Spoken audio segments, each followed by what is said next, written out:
Hello students, आज हम बात करेंगे पर्यावरण अवनयन या जिसको हम इन्वायरमेंट डिग्रेडेशन भी बोलते हैं।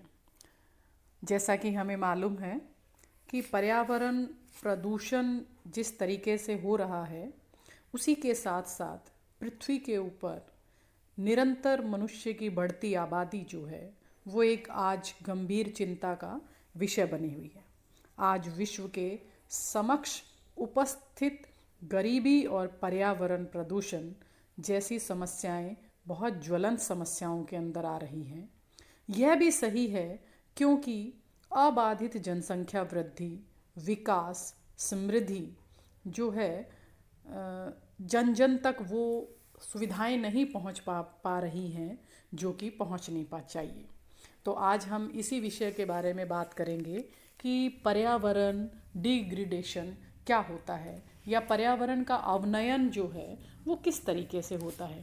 अब पर्यावरण का अवनयन जिस तरीके से हो रहा है उससे पहले जो है हम बात करेंगे कि पर्यावरण क्या है। देखिए, पर्यावरण जो है वो सौर मंडल का एक ऐसा जो है यूँ कह दीजिए, हम पृथ्वी है जो हमारी, वो सौर मंडल की एक ऐसा विलक्षण ग्रह है जिस पर जीवन के विविध रूप पाए जाते हैं। आप अपने सौर मंडल को देखिए, बहुत सारे ऐसे ग्रह हैं जहाँ पर मनुष्य नहीं रह पाता है, किंतु पृथ्वी एक ऐसा ग्रह है जहाँ पर मनुष्य के साथ साथ बहुत सारे जीव जो हैं वो रहते हैं। मानव अपनी सभ्यता के प्रारंभिक चरणों में ही प्रकृति के साथ सामंजस्य हमेशा से करता आ रहा है। जब आदि मानव का समय देखें या आदिम युग देखें तो उस पर भी जो है मनुष्य पूरी तरह से प्रकृति पर निर्भर था। वो अपना ऐसी जगहों पे रहता था जहाँ पर नदियाँ हो या उसको खाने पीने को मिले, जंगलों में निवास करता था क्योंकि वहाँ पर वो प्रकृति से अपनी जो है आवश्यकताएं पूरी करता था।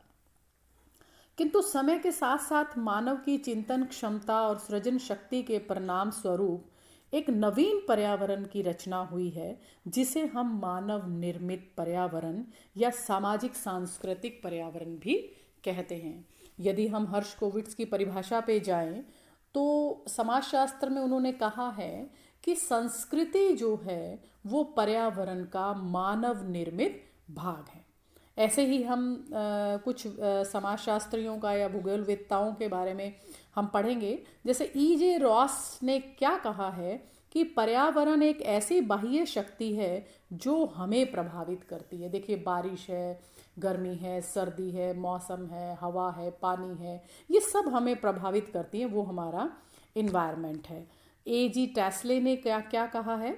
उन्होंने कहा है कि प्रभावकारी दशाओं का वह योग जिसमें जीव रहते हैं पर्यावरण कहलाता है। ठीक है, मतलब ऐसा एक एरिया या ऐसी जगह जहाँ पर जीने के लिए हम रह सकें, जहाँ पर हम अपना जीवन गुजार सकें, वो पर्यावरण है।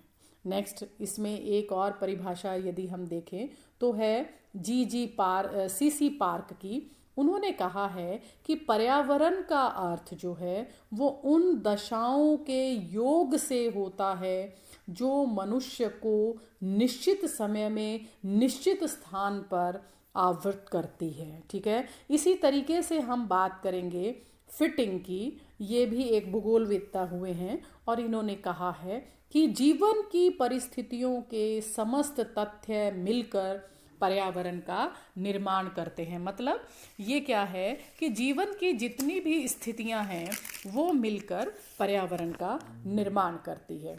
ठीक है, अब हम बात करते हैं कि पर्यावरण अवनयन क्या होता है। जैसा कि हम बात कर रहे हैं कि पर्यावरण अवनयन मतलब पर्यावरण का नुकसान, पर्यावरण का क्षरण या पर्यावरण धीरे धीरे खत्म कैसे होता जा रहा है। देखिए, जनसंख्या वृद्धि के कारण क्या है कि बहुत सारे संसाधनों का उपयोग होता है और इस उपयोग वृद्धि के और संरक्षण के अभाव में पर्यावरण की गुणवत्ता में धीरे धीरे कमी आती रहती है और उसका अवनयन होता रहता है या उसका डिग्रेडेशन होता प्रारंभ हो जाता है। जनसंख्या वृद्धि से फिर क्या? जनसंख्या की वृद्धि से स्वचालित वाहनों की वृद्धि, कृषि योग्य भूमि, चरागाह और वन भूमि का ह्रास होता है। जल भूमि, वायु, मिट्टी के प्रदूषण का विस्तार होता है। अधिक जनसंख्या के कारण खाद्यान्न उत्पन्न करने से उर्वरकों की कीटनाशक बढ़ते हुए प्रदूषण के कारण जो है बहुत ज़्यादा उर्वरता का ह्रास हो रहा है। इन सभी कारणों से क्या है कि जो प्राकृतिक इकोलॉजी है हमारी, वो क्या है, उसमें व्यवधान उत्पन्न हो जाता है और पर्यावरण में असंतुलन उत्पन्न हो जाता है। और फिर क्या होता है कि संपूर्ण जैव मंडल का जो अस्तित्व है वो खतरे में पड़ जाता है। तो अब इसके क्या कारण हैं जिससे कि पर्यावरण का अवनयन हो रहा है? देखिए, सबसे पहला जो कारण हमें दिखाई दे रहा है वो है जनसंख्या वृद्धि।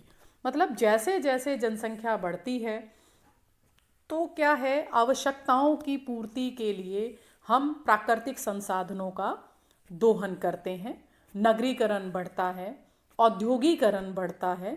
ठीक है, तो ये सब कारणों से क्या है कि जैसे मान लीजिए खेती योग्य भूमि धीरे धीरे खत्म होती जा रही है, लोग वहाँ पर घर बना रहे हैं और इसके कारण क्या है कि पेड़ पौधे और ये सब जो है वो कट रहे हैं, जिससे पर्यावरण को नुकसान हो रहा है।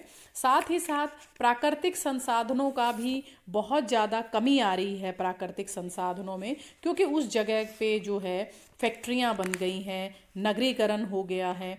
तो ये सब चीज़ें, और इनके कारण क्या है, वनों का भी नाश हो रहा है।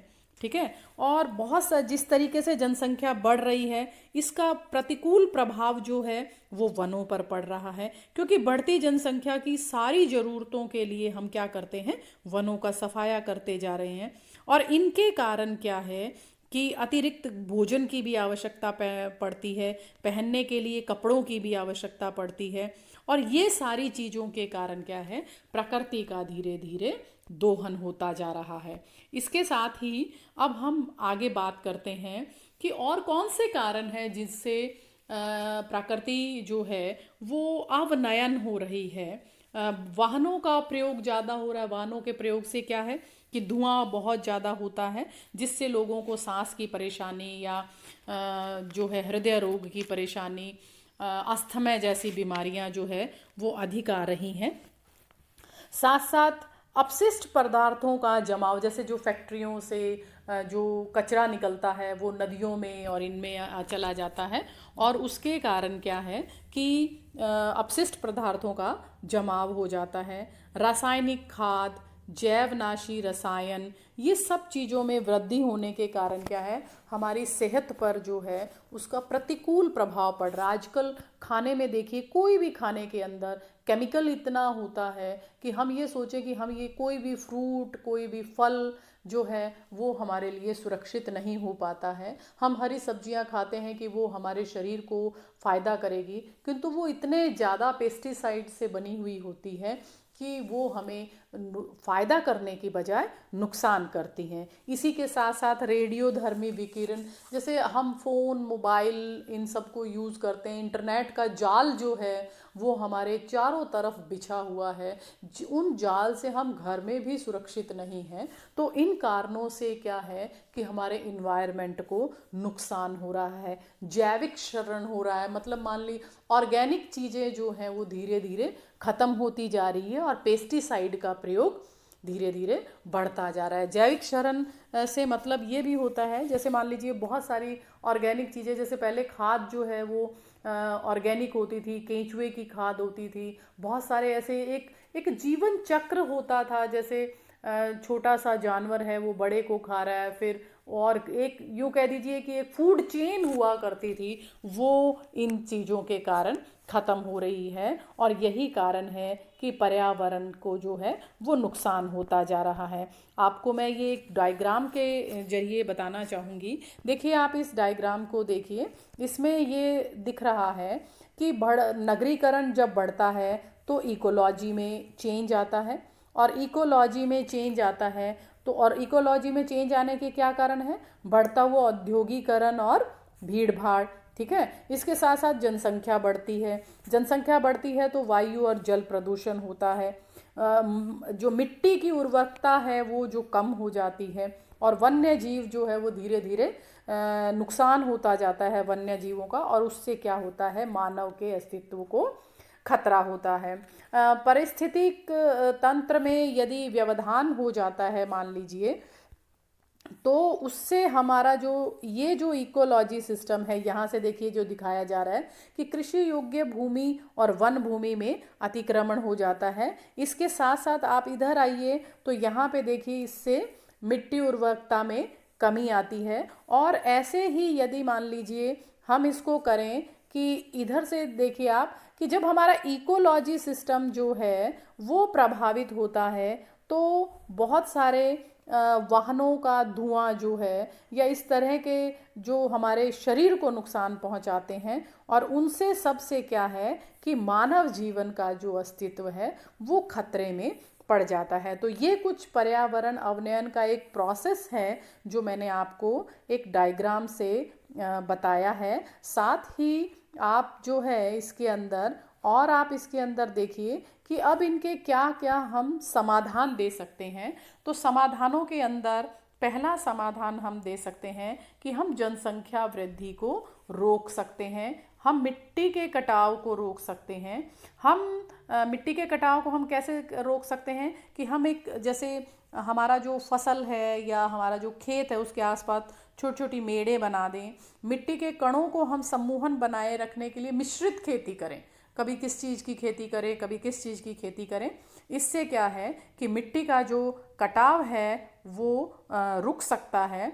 इसके साथ साथ हम और क्या कर सकते हैं, जैसे देखिए इसमें दिया है कि रासायनिक उर्वरकों, ये जो थर्ड पॉइंट आप देख रहे हैं इसमें क्या है कि रासायनिक उर्वरकों का उपयोग कम किया जाना चाहिए। औद्योगिक अपशिष्ट को शोधन, औद्योगिक अपशिष्ट मतलब जो फैक्ट्रियों से कचरा निकल रहा है उसको जो है साफ करके वो पानी हम खेती के लिए काम में लें, तो इससे हमारा औद्योगिक अपशिष्टों का शोधन हो सकता है। कूड़े करकट का समुचित रूप से एक जगह पे डाला जाए और फिर उसको डिस्ट्रॉय किया जाए। तो ये इन कारणों से हम जो है पर्यावरण का संरक्षण कर सकते हैं।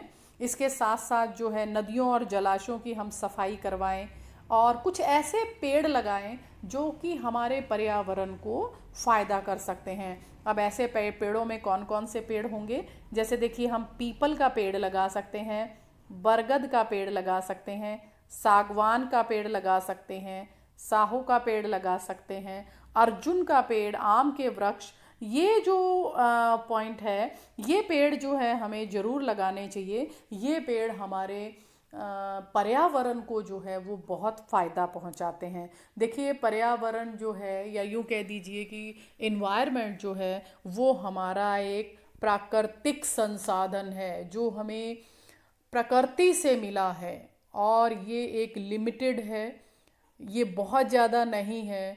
तो इसलिए हमें इसका संरक्षण करना चाहिए, ये हमारे लिए बहुत ज़रूरी है। यदि हम इसका संरक्षण नहीं करेंगे तो भविष्य में इसके जो परिणाम हैं वो बहुत ही भयानक होंगे। तो हमें क्या करें, बहुत ज़्यादा पेड़ लगाएं, ज़मीन जो है वो खेती योग्य भूमि है उसको खेती योग्य ही रहने दें, वनों का कटाव जो है हम कम करें, और सबसे ज़रूरी बात है कि हम अपनी जनसंख्या को कंट्रोल करें। तभी हम जो है इन्वायरमेंट डिग्रेडेशन को रोक सकते हैं। Thank you.